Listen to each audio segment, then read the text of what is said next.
Sri Sai Satcharitra, The Wonderful Life and Teachings of Shirdi Sai Baba, a modern rendering. Chapter 48, Warding Off Devotees' Calamities. At the start of this chapter, Hemadpant responds to a question whether Sai Baba was a guru or sadguru. Hemadpant answers by describing the signs of a sadguru. Signs of a sadguru. He who teaches us the Vedas and Vedanta, or the 6 Shastras. He who controls the breath or brands his body with mudras. He who gives pleasing discourses regarding Brahman. He who gives mantras to disciples and orders them to chant a certain number of times, but does not assure them any result in a definite time. He who by his expansive wordy knowledge explains beautifully the ultimate principle, but has himself no experience or self-realization, is not a sadguru, but he who through his speech creates in us a distaste for the enjoyments of this world and the next, and gives us a taste of self-realization, who is well versed in both theoretical and applied knowledge, deserves to be called a sadguru. How can he who is lacking in self-realization give it to the disciples? A sadguru does not expect any service or profit from his disciples, even in his dream. On the contrary, he only wishes to serve them. He does not think that he is great and the disciple is small. Not only does he love him as a son, but regards him as an equal to him, or as Brahman. The main characteristic of a sadguru is that he is the abode of peace. He is never restless nor distressed. He has no pride of learning. The poor and the rich, the small and the great, are the same to him. Hemadpant thinks that it is on account of the accumulation of merits from his past births that he had the good fortune of meeting and being blessed by such a sadguru as Sai Baba. Even in his youth, Baba hoarded nothing except perhaps his chillum. He had no family, no friend, no home, nor any support. Since he was 18, his control of mind was perfect and extraordinary. He lived fearlessly in a secluded place and always abided in his self. Seeing the pure attachment of his devotees, he always acted in their interest, and so in a way was dependent on them. Those who are attached to him, even today after his Mahasamadhi, acquire the experiences he gave to his devotees while he was living in flesh. What devotees have to do is trim their heart lamp of faith and devotion and burn it in wicks of love, and when this is done, the flame of knowledge, self-realization, will be lit and shine bright. Mere knowledge without love is dry. No one wants such knowledge. Without love, there is no contentment. So we should have unbroken and unbounded love. How can we praise love? Everything is insignificant before it. Without love, our reading, hearing, and studying are of no benefit. In the wake of love, devotion, dispassion, peace, and liberation will follow us with all their treasures. We do not develop love for anything unless we feel intently about it. Where there is real yearning and feeling, God manifests himself. This is love, and this is the means of liberation. Now let us revert to the main story of this chapter. Let a man go to a true saint with a pure mind and hold his feet. Eventually he is sure to be saved. This is illustrated by the following stories. Mr. Shevade. Mr. Sapnakar of Akkalkot was studying the law. A fellow student named Shevade had gathered with him and other students to compare their study notes. During their question and answer session, it was revealed that Shevade was the least prepared of all for the examination, and so the students derided him. He said that though he was not prepared, he was sure to pass the examination, as his Sai Baba was there to get him through successfully. Mr. Sapnakar was surprised at this remark. He took Shevade aside and asked him, "Who was Sai Baba who you praise so highly?" Shevade replied, "There lives a fakir in the masjid in Shirdi. He is a great Satpurusha. There are other saints, but he is unique. Unless there is a great store of merit in one's account, one can't see him. I fully believe in him, and what he says is never untrue. He has assured me that next year I will definitely pass. I am confident that I will get through the final examination with his grace." Mr. Sapnakar laughed at his friend's confidence and jeered at him and Baba. When Shevade later passed his exam successfully, Mr. Sapnakar was quite surprised.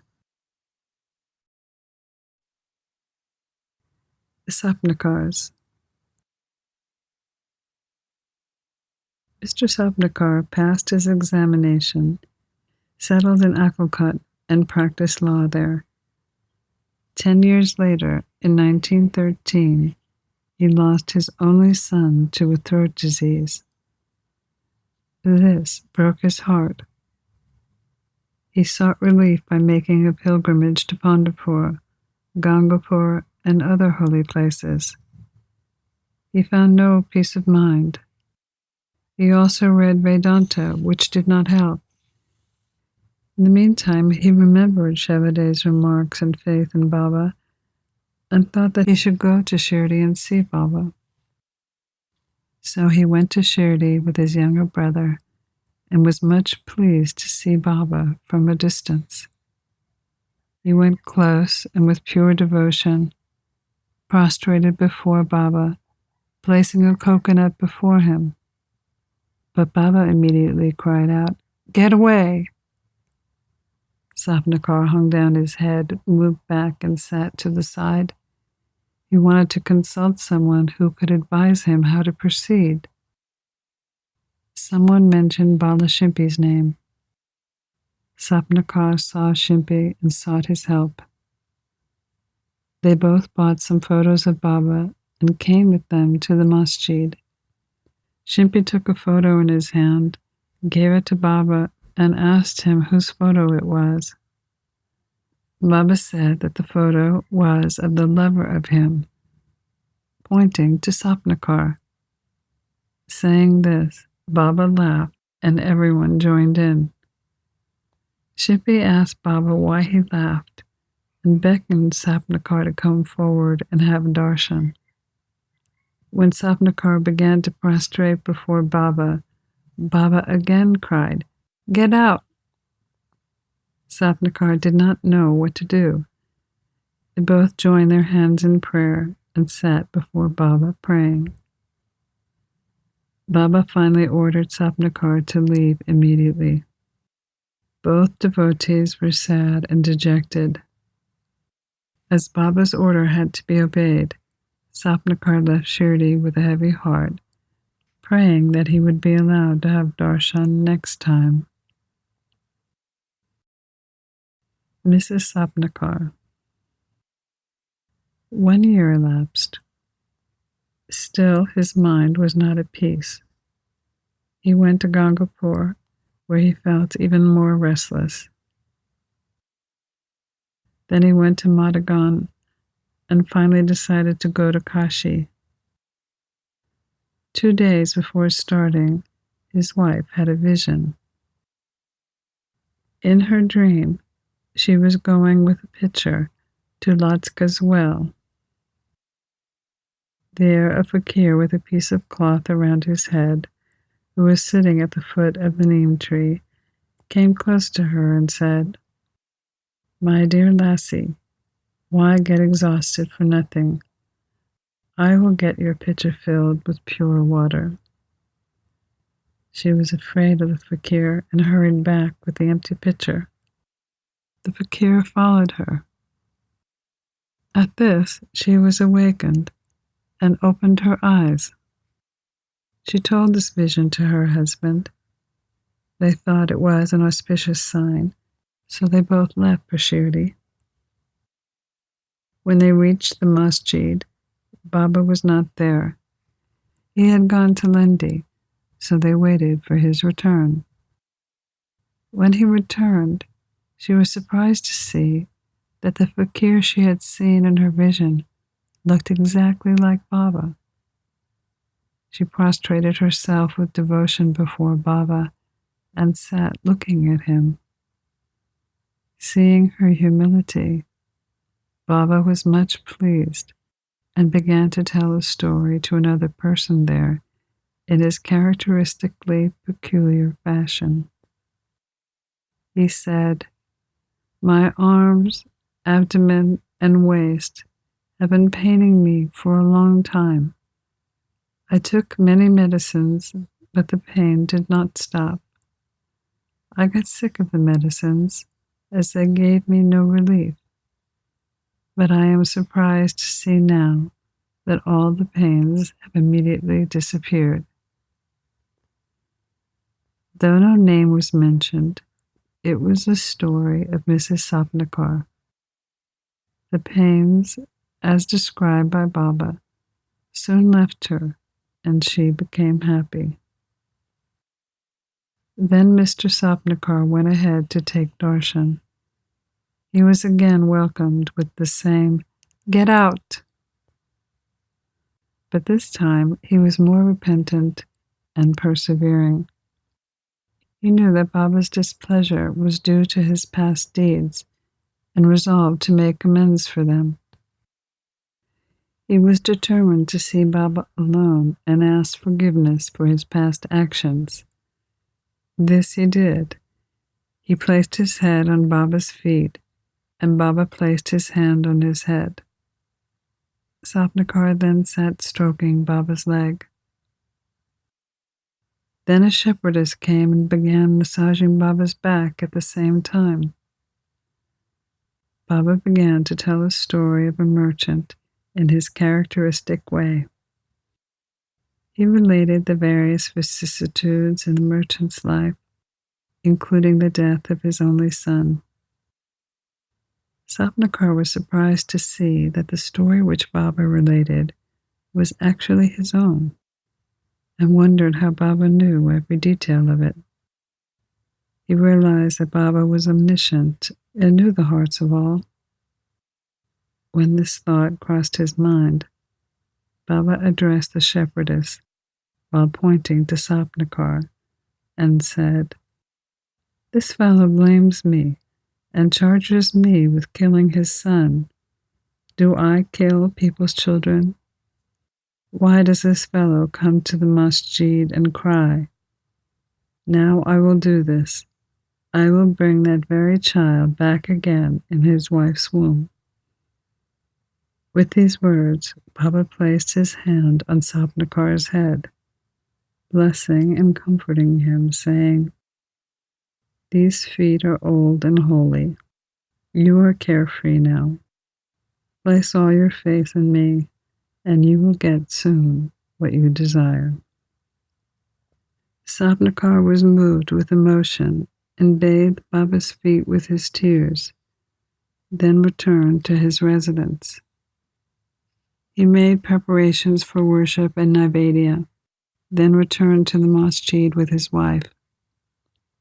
He offered this to Baba and accepted prasad from him. Among the crowd in the masjid, Sapnakar saluted Baba again and again. Seeing heads clashing against heads, Baba said, "Oh, why do you prostrate yourself again and again? One namaskar offered with love and humility is enough." Then later that night, Sapnakar witnessed the Chavadi procession as described earlier. In that procession, Baba looked like a veritable Vital. When parting the next day, Sapnakar thought that he should first pay 1 rupee as dakshina, and then if Baba asked again, instead of saying no, he should pay 1 more, thus reserving a sufficient amount for his journey. When he went to the masjid and offered 1 rupee, Baba asked for another, as this was Sapnakar's intention. When it was paid, Baba blessed him, saying, "Take the coconut, put it in your wife's sari, then go away relieved without the least anxiety." He did so, and within a year a son was born to him. When the infant was 8 months old, the couple came to Shirdi, placed him at Baba's feet, and prayed, "O Sainath, we do not know how to repay you, so we prostrate before you. Bless us, we are poor and helpless. Hereafter, let your holy feet be our only refuge. Many thoughts and ideas trouble us in waking and dream states. So bless us and turn our minds away from them to your bhajans." The son was named Murlidhar. Then 2 additional sons were born to them. The Sapnakars realized that Baba's words were never unfulfilled nor untrue, but turned out literally to be true. Pranams to Sri Sai. Peace be to all.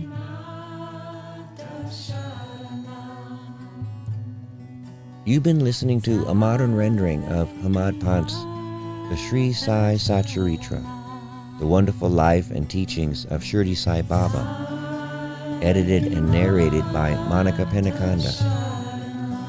For more content like this online, please go to divinelineage.org, SaiFamily.org, and peacefires.org. To learn more about Monika, please go to MonikaPenukonda.org.